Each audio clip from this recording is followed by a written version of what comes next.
Hi there, this is Dr. Radi with BackFit Health and Spine.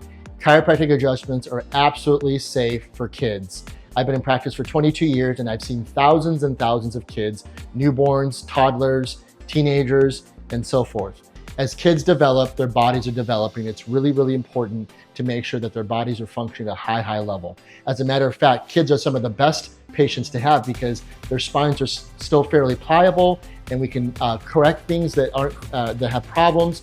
So adjustments are absolutely safe for kids because there's a variety of ways that you can treat a patient, whether they're a baby, newborn, or an older teenager of some sort. They're completely safe and completely healthy for kids.